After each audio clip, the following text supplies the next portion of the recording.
Welcome to Speaking from Experience from the team at CorticoX, an experience-led transformation firm helping companies unlock growth by aligning strategy, technology, and human-centered design.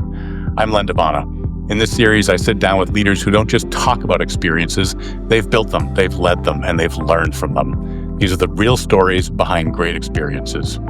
If you like what you hear today, please follow the show, leave a review, and check the show notes to learn more about CorticoX. Let's cue the jingle and start the show.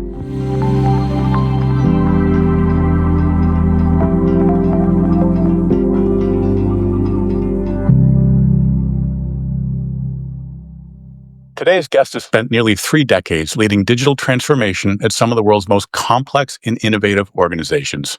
As Chief Digital Officer and Global Head of Digital Transformation at Okta, Nicolas Rodet is helping redefine how identity, trust, and seamless experience come together in a rapidly changing digital landscape. His career spans leadership roles at EMC, Dell Technologies, and Calibra, where he's driven everything from award-winning platform launches to AI-powered marketing operations. Bonjour, Nicolas, and welcome to Speaking from Experience. Bonjour, Len. How are you? I'm good, thank you. Thank you so much for joining us today, friend. Let's get right into it, and let's start with a topic that is top of mind for virtually every business out there today, and that is digital transformation. I've known you for a long time, and you've been leading digital transformation efforts for, I don't mean to date you, forgive me, almost 3 decades, long before it was the boardroom buzzword that it is today. Does anything feel different about digital transformation in this moment than it has in the past? I think at the time when we started, it was not called digital transformation. I think it was more like, oh, there's this thing digital. Let's just figure out what we can do with it. So when I look back to 30 years ago, I think we were really wasting probably a lot of millions of dollars trying to work on extremely lengthy initiatives. And the bitter feeling at the end that what we would be launching was very different from the mental picture we had in mind. I'd say what's different today, obviously, the concept of agile and trying to launch as fast as possible and really be customer centric, using all of the data has really changed the game for being able to ensure that we work on what our priorities and on what users really kind of expect from us. But to me, right at this point, the huge transformation of digital transformation, if I could say, is that we can finally probably realize the dream. For many years, particularly in the industry I'm in the B2B SaaS, we've all been chasing this concept of how do we create a personalized experience for every user at every touch point. And I think we all knew intuitively that this was aspirational, but really a pipe dream. That the ability to do that was so expensive and requiring so many resources that the return on investment wasn't there. And now with the emergence of obviously artificial intelligence and the ability to probably scale content for different audiences to make it more personal, I think we're at a point where we can probably realize that vision that digital transformation has been and we've been chasing for so long. It's exciting to have arrived at the destination, if you will. I recall, I suspect, like myself, early on, you were doing a lot of time selling and convincing, hey, here's why this is important. Here's the vision. And I feel like, and it's taken years and years and years, I feel like we've moved on finally to execution, fast execution. And that shift from justification to getting things done quickly, it feels like the moment we're in. Is that what you see and feel every day as well, huh? Yes, I want to caveat what we've talked about. So we are fulfilling the vision. I think we are finally fulfilling the vision, but now there's something that's coming next. And the question is the web still going to continue to exist in the future? So I think there's always something that's coming, but it's a good feeling to know that we have a kind of we see light at the end of the tunnel of the first phase of transformation. I'd say, obviously, many years ago, these investments were not necessarily perceived as extremely strategic and were compared against other initiatives. I think now nobody is questioning the fact that digital is the primary focus for investments because of the scale, because of the ability to measure very carefully the return on investments. So it's totally changed the game on how we go and justify the big dollar ask that we could be making for some major initiatives. I know we're cut from similar cloth, and I'm sure, like myself, you much prefer doing than convincing. Good place to be. But I think you can do both now. You can really, you obviously you need to convince your CFO about the potential return on investment that you're going to get.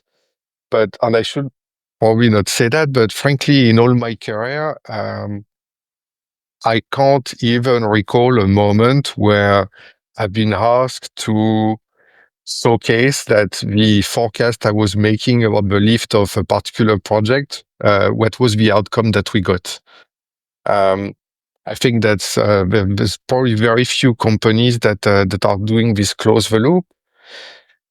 So now, obviously, trying to forecast the impact is extremely important, but I think the most important way to justify those investments is to prototype, to be able to really kind of get everyone the tangible view of what it is that you're building and that you're going to do at scale, but you can effectively very quickly prototype it. And that's totally changing the dialogue. That's interesting. Two different points. We've sort of arrived at this digital transformation moment, but as you suggest, there's a new destination, right? And that is AI today. And so it's a never-ending journey. Will never be done. And I think that's part of what's exciting. To your last point, you've done this a lot in big companies. Your fingerprints are on companies like EMC and Dell and Calibra, now Okta. As you're thinking about driving impact across a large organization, yeah, and you talk about sort of that agility. Is it still about platforms? Is it about experience? Is change management sort of the new frontier? How do you see that? I mean, I think that when we talk about digital transformation, we always think that the hardest part is the technology. It usually involves the replatforming or the consolidation or the migration of content or data. And we think that's the heavy lift. But I want to come back to this concept of prototyping. Success today is by truly embracing the concept of you need to ship as fast as possible. And then you iterate, and then you get all of the data. You need to have something live in the shortest amount of time. And that obviously is a total mental shift for the teams. It's also a big education for the leadership team to understand that we are not launching something that's perfect. Because, we have the tendency to strive for, let's make the most beautiful thing that's finished, where we have absolutely discussed and argued on every single tenant of the experience. That's not how you succeed. How you succeed is by launching fast, and it's the people transformation to really kind of embrace this model that is the hardest piece to do in digital transformation. It's really pivoted from early on large, as you suggest, large, complex, multi-million-dollar waterfall projects. And as you're suggesting, now it's about showing the art of the possible almost on a daily basis. Yes. And obviously, at the time, everything was hosted on premise, so there was such a lengthy amount of time to implement the platform. Now everything is obviously SaaS, cloud-based. Everything has APIs, so getting things to connect to one another is much faster. So we are in a position now to really truly embrace the vision of that agile has at the core of its concept. The notion of digital transformation is it's very sexy, right? It's a sexy term, and everyone wants to talk about it. But I think you would agree, inside when you're doing the work, it's really messy, or it can be messy.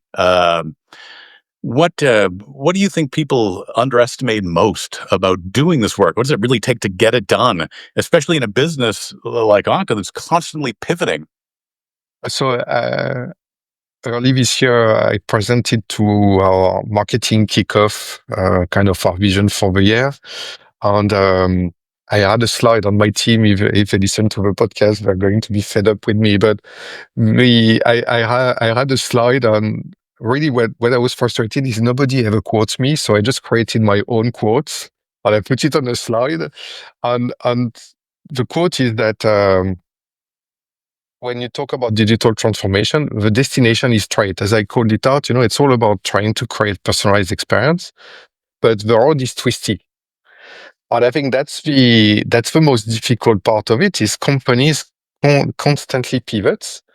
And you have to kind of stay close to your vision, but also obviously the job of digital is to adapt to the changes of the environment, to the kind of the pivots that the company may be doing in terms of launching new products, entering new markets, having new branding or go-to-market strategies. That really is the very hard piece for the teams because they have to embrace the fact that one day we are going to totally change course and probably undo some of the things we've done. That's just the nature of digital and the nature of tech companies particularly. So we're going to do a couple of things. We're going to put up right now a quote. We're going to quote you and put that up on screen, attribute it to you, so it shall be locked into internet history forever. I appreciate that. Thank you so much. Of course, of course. It's interesting as you talk about sort of that change and having to pivot. And I'm curious if you agree. I've had great success in driving initiatives when I help every employee see themselves in the story, if you will, from the janitor all the way to the CEO. And it's like, hey, our destination may change, but your role in this is absolutely integral. And that's been a meaningful way for me to help get buy-in, and it's also helped me get effectively patience when the train has to shift a bit. Does that resonate? Is that a tactic you've used? Huh? Absolutely. We invest. We always have in a kind of our investment portfolio some dollars that we keep for inspirational videos, for being able to get swag, to be able to really kind of bring the momentum about the initiative.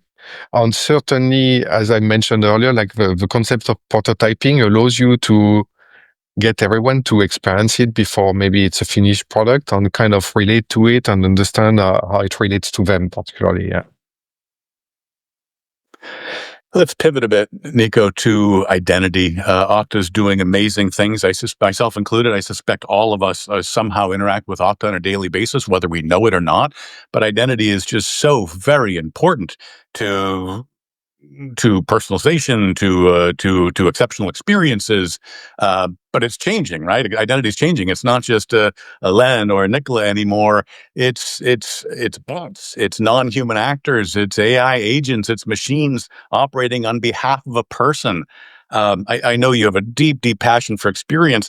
How does that impact, or what does that mean for the experience layer?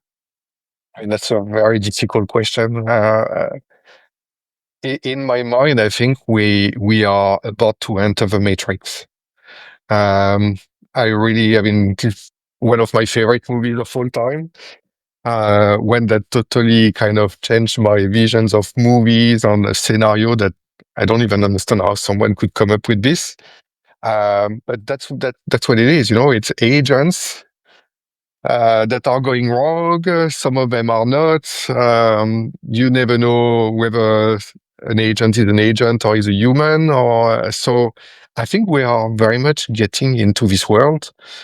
We are at the infancy, but I have no doubt that in a few months, we will all have our own agents that are going to carry a portion of our identity, a portion of our credentials, that are going to be able to do activities on our behalf where we know somewhat what they're going to do, but we don't know how they're going to go about it.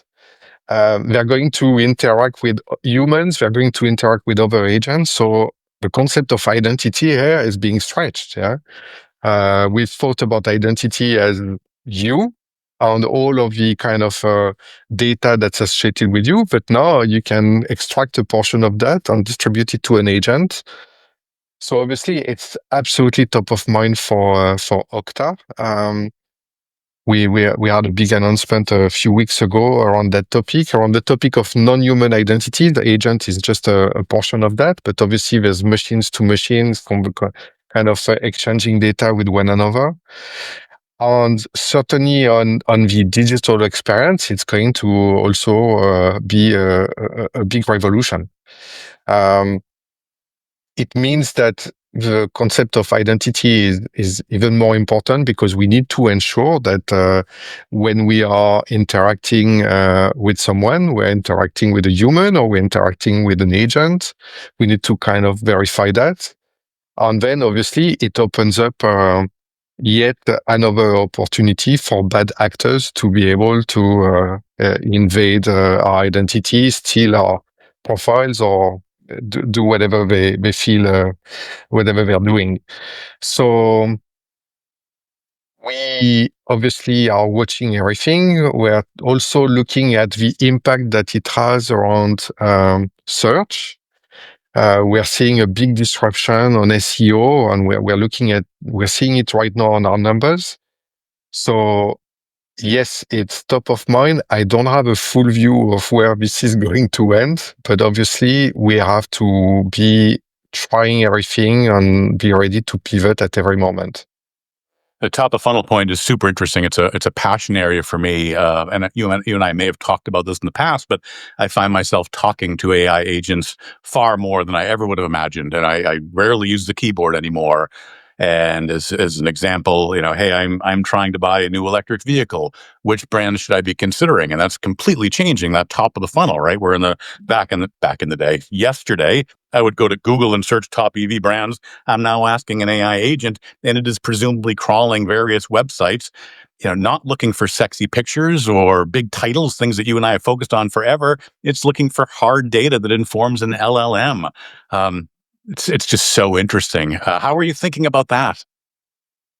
I I have mixed feelings over it, yes. What I mean by that is, what I'm wondering right now is whether users like you are using LLMs because it's a better experience, or because, and I think you were kind of hinting to that, because you feel that you are getting kind of an unbiased view of what might be the best vehicle, because advertising hasn't yet made its way into those tools. So what I don't know is how it's going to evolve in a few years, where obviously every LLM is going to want to monetize their business, and that's normal. Is it going to move into advertising? Will kind of make its way into those, and will you still see them in the light that you're seeing it now? For sure, it's an amazing experience. It's moving away from interacting with the keyboard and being able to have a conversation. So that's a game changer. But I feel today what everyone also enjoyed is this concept that we're getting a totally unbiased view of the results. It's not totally true because it's based on what's there on the internet, and obviously everything's been written in such a way that we're trying to sell it. But I'm really interested to see how this evolves. We had you bring back a conversation we had a couple weeks ago with Mark Sirkin from Third Door Media and SEMrush, and he had a line that stuck with me. He said, "I use my chat interface to ask these questions. Yes, I could do it in Google, but I'm using the voice interface now. Am I getting back better results? I don't know, but I know it's easier." And that was, for me, that was profound. Totally, there's the frictionless experience, and that definitely is a game changer. And my hope, back to the advertising, is I think obviously when Google was released, it was a revolution. I remember it, so that dates me obviously, but I remember it as well. And finally, you get access to the whole world, and you get results that are extremely relevant to what you're searching for.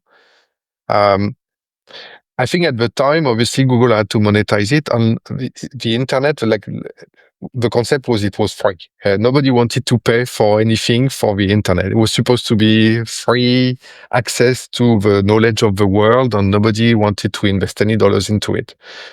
I think obviously fast forward to now, everyone's got Netflix, Disney, whatever subscriptions. I think we've changed our mindset that maybe it's worth investing some dollars to be able to kind of get a great value. So I hope that we are going to maybe also consider that model.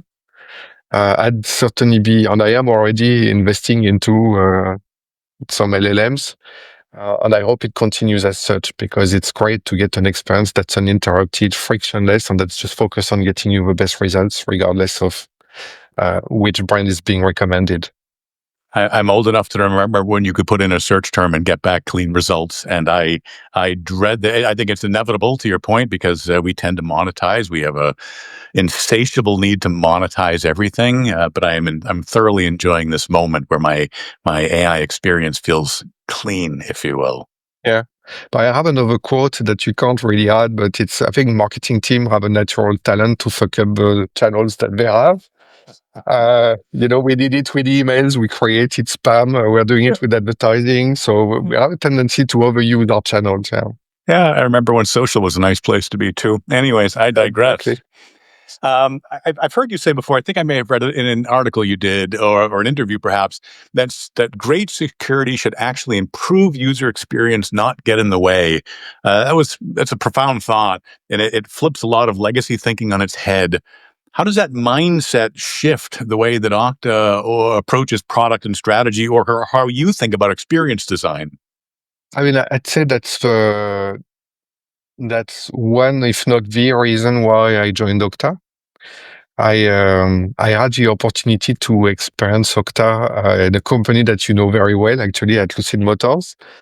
And it was right during the pandemic, and I had in mind, like the onboarding experience that I had when I was at Dell, and it dates obviously, but where we had secure ID tokens, we had to remember every single passwords, we had to receive our laptop, take it to a place where it would be upgraded and applications would be installed. And I got my laptop during the pandemic. I didn't have to enter any password. I just had to kind of put my fingerprints, get authenticated, and suddenly every single application that was relevant to my job was already pre-provisioned on the Mac here.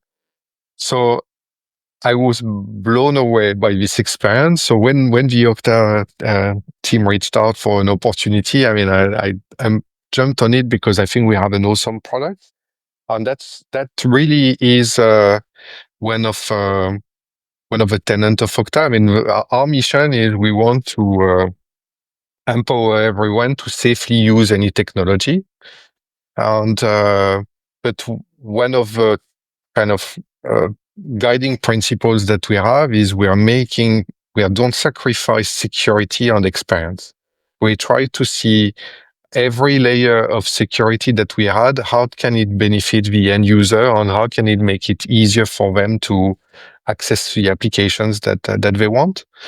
And I mean, I think you called it out when we opened this conversation that you use Okta every day. Um, we have billions and billions of logins happening every day, or not every day, but happening frequently, and we try to make it, yes, as frictionless as possible. That's what you need for end user adoption. There's nothing better than finding an opportunity to do something you care so deeply and passionately about. It brings out the best, huh? I mean, we're on a quest to obviously make sure that you have no longer any passwords or no longer any usernames. That's really kind of a vision that we're chasing. There's many things that have to come together. There's, the concept of verifiable credentials, things that you use to be able to get your driving license in your phone, and that guarantees that you are you. So, at the first is making sure that yes, you are who you are.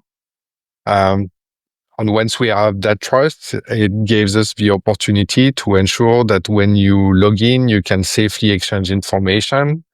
So, I mean, we have that vision, obviously, of being able to, get to a point where you can log in. All of your information is already there. You don't have to necessarily enter anything and you can achieve whatever goal you have. Yeah.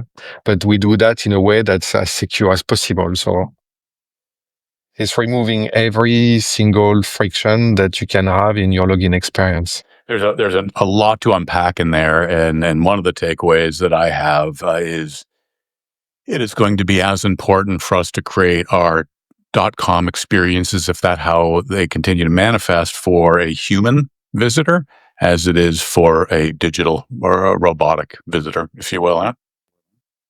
Yes, exactly like we've been, like trying to cater to both the user on the search engine that's crawling our website. I think obviously we have to do the same for agents that are going to interact with us. And that's happening now. We're already investing into trying to reverse engineer LLMs and understand how we need to re-architect our content to be able to ensure that they kind of parse our content and give us good results. Let's pivot and talk a little bit about AI. We sort of keep dancing around the edge. Let's go a little bit deeper. Before I jump in, though, we have conversations like this fascinating one with Nicola all the time here on Speaking from Experience. If you're enjoying the discussion, please give us a like. Please drop a review. That lets us know that that we're scratching the right itch and that you're finding this information informative. So very helpful to us. Nico, AI is all the hype. Everyone's talking about it. You're living it. From your vantage point, what's actually delivering meaningful impact inside the enterprise, and where do you see people getting caught up in just the gold rush or the hype, if you will? And I think this first putting it the gold rush is probably a very good way to qualify it. I think it's a good thing. We need to let everyone in the company play with AI, experience it. Um, to me, the way I think about it is with everyone with AI. Sorry, everyone is becoming a coder. Like coding was a language that was only available to engineers. With AI, you can absolutely kind of code anything by just inputting the right prompt. So we need to embrace that. It's an opportunity to crowdsource all of the great power that you have in an enterprise to have every team member contribute to automation, to acceleration of deliverables, of time to market, or to innovation. Yeah. So I kind of embrace this gold rush.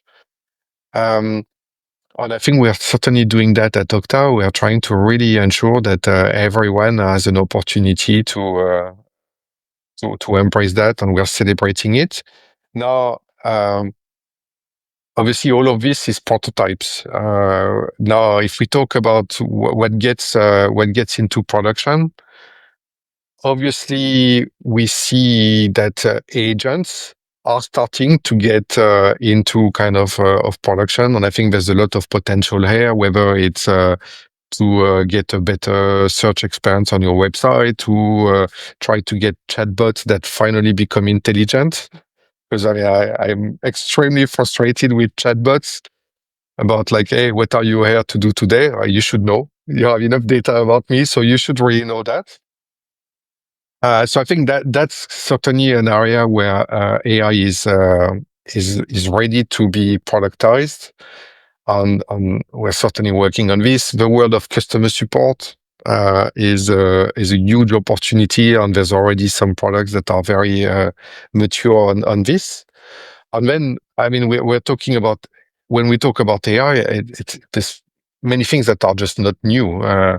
The propensity modeling, like the recommendation engines.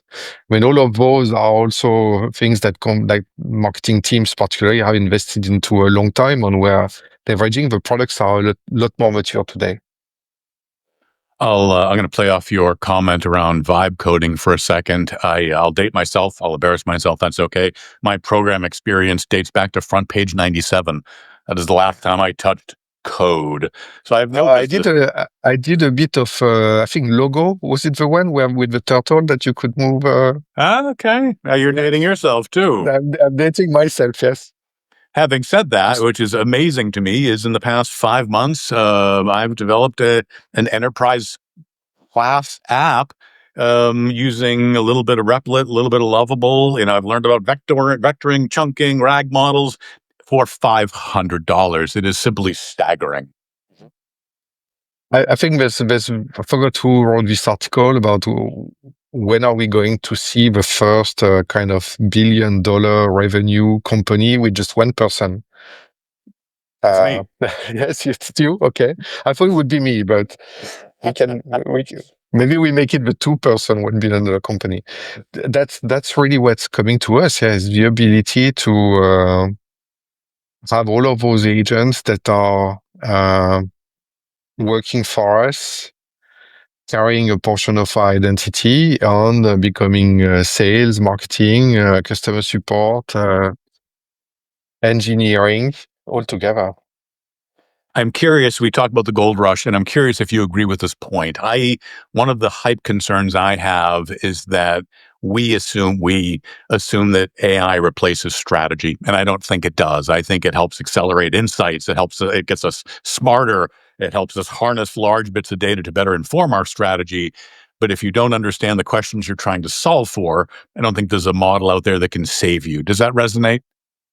I think that's a better way of saying what I was just calling out. You know, when focusing just on the lens of marketing, we're into the story and the sizzle. That's what I mean by that. It's the strategy, it's the branding of the company, and that also applies to all of the organizations within a company. So to me, if we start to outsource that to AI, um, it's just going to be average. It's not going to stand out. So that might be good enough for some companies, I don't know, but I think for most, it's just not what's going to allow us to break through and to be able to be relevant to the end users. So absolutely agree with you that we have to be careful not to try to replace this with AI. The end result's not going to be great. Yeah, the human heartbeat still has a very important place, huh? Nico, your passion for customer experience, it just simply pours out of you. It's very, very clear.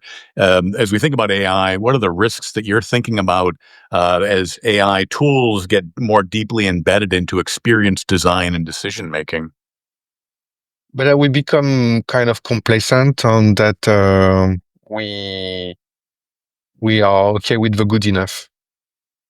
I strongly believe, and we are working and with my team. We are launching pods, where we have a team that has a designer, a user experience person, a developer, someone who's looking maybe at SEO. So we have kind of all of the functions that are necessary for creating a digital experience, and the best product comes out when those teams they negotiate, where they kind of argue in a friendly way, but where they negotiate, where they do trade-offs. That's when the best product is. I'm just afraid that if we don't if we bypass this process, if we don't have this ideation, this kind of idea of contributing towards the product, the end result is just going to be very average. That's a brilliant point. What I hear you saying is, crossing the line between efficiency and empathy. Just because AI can automate a touch point doesn't necessarily mean that it should. And in experience design, especially, nuance matters. If we start optimizing every moment for speed or scale, we're going to strip out the very, very thing that makes experiences meaningful, and that human connection. Mhm. That is it. And what I'm really looking forward to see is in a few months, you can be sure that when you are on Slack or on Teams or whatever kind of tool companies are using, where we are going to have channels that will be a combination of real team members and agents. And how the conversations are going to evolve is really something that I'm looking forward to see. So it's going to be yet again something where we human will have to really adapt to a totally new kind of social way of interacting. It's one of the things I love most about you, Nicola, is that your desire to lean into the nebulous. Not exactly sure what it looks like, but you're anxious to figure it out. But I'm an optimist. I've always been an optimist on every front. So I know obviously that with any new technologies, you can use it for the greater good, or you can use it for very very bad things. but I'm an optimist that we kind of will land in a good place. I respect that. I'm going to zoom out again and shift gears. We talked a lot about your success in driving large, complex, meaningful transformation across big global organizations, tens of thousands of people, billion-dollar businesses. I've known you, and you're documented as standing up new platforms to launch personalization, doing globalization at scale before anyone was thinking about it as you were. What is your playbook for getting initiatives to stick, especially when that success depends more on internal storytelling than just KPIs?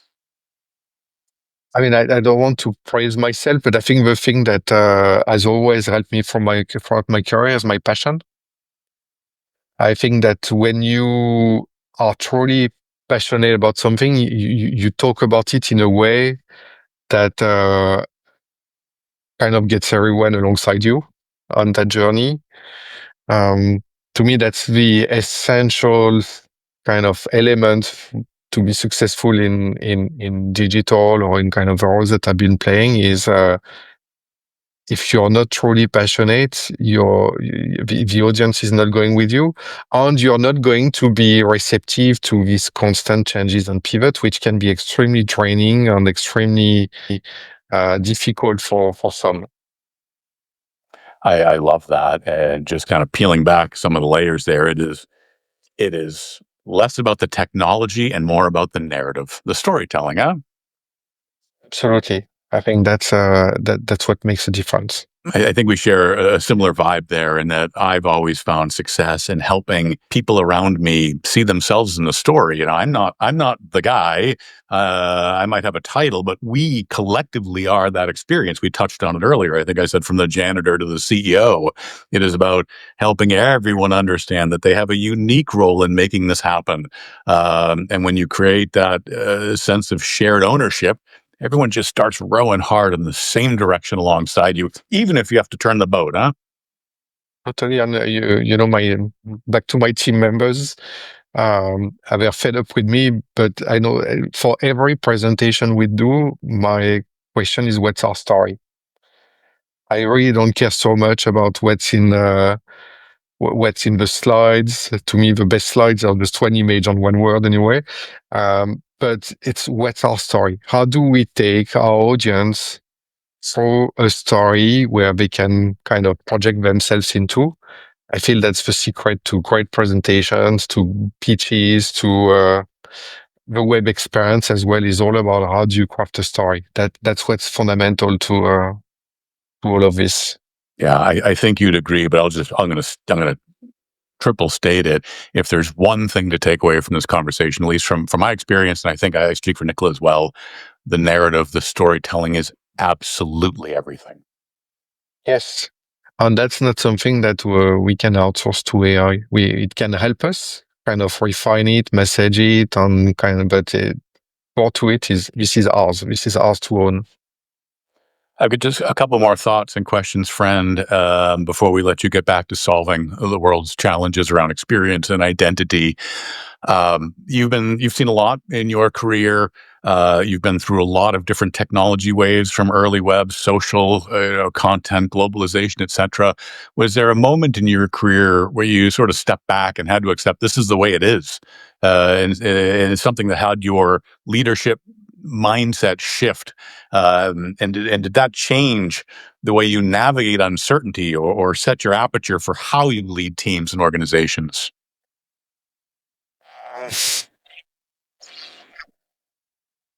When I look back into kind of maybe the first third of my career, I had there's two things for me that were big lessons. The first one is things are never black and white, and it took me a while to realize it. You know, kind of in the early days of your career, you are so sure that you are right and the other person is wrong, and there's no negotiation possible. It just has to be your way, or it doesn't happen. And I think it took me quite some time to really realize that no, the best outcome is in the gray, where the conversation happens, everyone understands their perspective, and we come up with a solution that is a compromise. That took me a long time. I wish it had kind of not taken me so long, because I went for some conflicts that in hindsight I should never have had. But that was a big lesson for me. The second one is obviously, we like, I remember, for example, we had, quarterly earnings, and you know that this is a moment in time where if the site goes down and you cannot publish the results to everyone at the same time, you can probably start to update your resume and look for something else. Um, and it was a huge amount of stress, yes, and but the stress was because at some point you were like, oh, maybe it's going to get better. Uh, and I think in digital it never gets better. It's always something new. There's always risks involved. There's always something that is coming in the way that you didn't forecast. So you just have to embrace it. And once you embrace it, the stress is not there any longer, and you make much better decisions. So, but all of this comes by just leaving it. I'm sure you can say that to anyone who's early in their career. They'll say yes, whatever. But I'm sure at some point they'll be like, oh yes, I understand what you meant. There's some real gold nuggets in both of those thoughts, and this is free for our viewers. It's also good relationship advice. All right, personally and professionally, you can pull those through. Yeah, oh yes, it applies very much on the personal front as well. You may have answered this, my friend. I'll ask anyways. If you could go back in time and give a younger version of Nicolas Rodet, or someone maybe just starting their career today in this space, what might that be? Build relationships. I wish I had done that better early in my career. Just part of your job is to perform the tasks that you're being asked to do, but it shouldn't be at the expense of building a relationship, understand how you can help others, understand how a company functions. I think that's essential for accelerating your career. It's great advice. I wish I'd done similar. Nicola, we like to close with what I call the fast five. And this is where I'm just going to hit you with 5 questions real fast. Whatever is top of mind. There's no right, there's no wrong. Well, there might be some judging, but that's okay.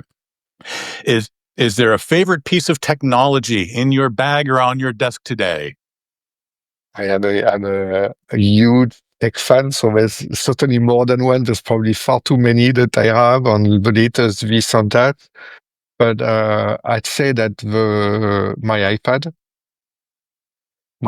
is just an amazing device. I love it. I can do so much with it. It's just like pure Apple gold. So I love it. Yeah. And I'm violating my rules because I'm supposed to fly through these, but that's basically replaced your laptop for the most part. Is that fair? Yes, absolutely. I use it for everything. Amazing. A brand that, in your opinion, nails customer experience. So maybe something that will surprise you, but United Airlines. You see, see your face, you're surprised. I mean, those are companies that were not born in the digital era, so they obviously carry a big technical depth, and they have to probably kind of connect with tons of systems that may even be some mainframes somewhere. And they are able to mask this into a pretty amazing mobile experience. And I'd say kudos to United for doing that. And I can see that they are constantly bringing new capabilities. They do a lot of surveys. They're really UX centric. So I'm really impressed by what they're doing, because I can sympathize to the complexity that's behind it. I'm going to take that as inspiration to see if we can't bring someone from the United Customer Experience team onto the show. Thank you for that. Yes, I mean, I'd love to, because they're really doing an amazing job. Amazing. What AI tool are you loving right now?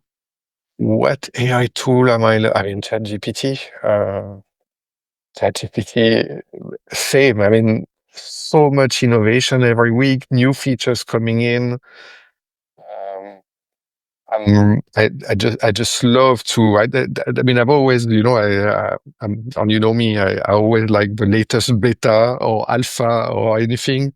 So obviously, I'm looking forward to in 2 weeks the Apple keynote on downloading. I think what will be called iOS 26, if the rumors are correct. Um, but with ChatGPT, it's like gratification every week. It's like I'm using a constant beta with new features. So I really, really love the tool, and it's just amazing some of the things you can do. That answer did not surprise me. What is the most underrated skill in a digital transformation leader? Um, I think we talked about it, the storytelling piece. I think many digital transformation leaders come more from the tech world, on engineering, on IT, and not to beat on any of the IT folks, they're amazing, but storytelling is not necessarily their core strength. And I feel it's one that really makes a difference. Good advice. I'm going to completely pivot away from our current topic. We had Derek Jenkins recently, Senior Vice President of Design on from Lucid Motors. So I know you're a fan of Yes, I Derek's know work. Derek. I know you love cars. Favorite car, past or present? Well, I had that conversation with Derek actually at some point, but this can I give two? Sure. Sure. Okay. The first one, I think, is one that also helped, was a source of inspiration for Derek as he was designing the Lucid Air, but it's the Citroën SM. Uh, kind of beautiful car on really, when the car was released, there was just nothing like that. And I really like it. So the second one is going to make you probably jump at your seat, but the Cybertruck. Um, I don't have mine any longer. I had it for a short time. Amazing car. I know that it's an acquire like obviously it became kind of a political symbol, so I put that aside. But if I look more objectively, I love designs that makes everyone react, whether it's positive or negative. Where every person has an opinion. To me, that's what great designs is about. Not something that lets anyone indifferent. And I'm just so sad that it was kind of mixed up into everything that it is mixed up with, because it's an amazing piece of engineering and design. Thank you for being so candid. We are going to edit the hell out of that answer. Okay. Nicola, I sold it. So I'm sorry you did that too, because I know you clearly you're passionate. it was heartbreaking. Yeah. Nicola, this has been a delightful and very insightful conversation. I thank you so much for taking the time to share what's on your mind and your thinking with the audience. As we close here, is there anything else that we haven't talked about? Anything else you'd like to share before we wrap up, friend? Anything that I'd like to share? I mean, right now for me, a couple of weeks ago, I had the opportunity to go to a theater in San Francisco where I met two folks that are trying to, fight ocean plastic, and they have a documentary where they showed how they kind of embarked on a boat and removed tons and tons of plastic from a beautiful island that's a paradise, but that's kind of at the center of a vortex where all of the plastic lands there. I'd say that was heartbreaking for me, and really heightened again my sense of we really need to be focused on all of this. And that comes back to AI. We know that AI is extremely high in energy consumption. We need to keep all of those in mind. There's the perception that digital is probably something that is totally green or not polluting. No, it's a huge source of pollution, and I think it's important for everyone to keep that in mind. And certainly for me, it's what's top of mind right now.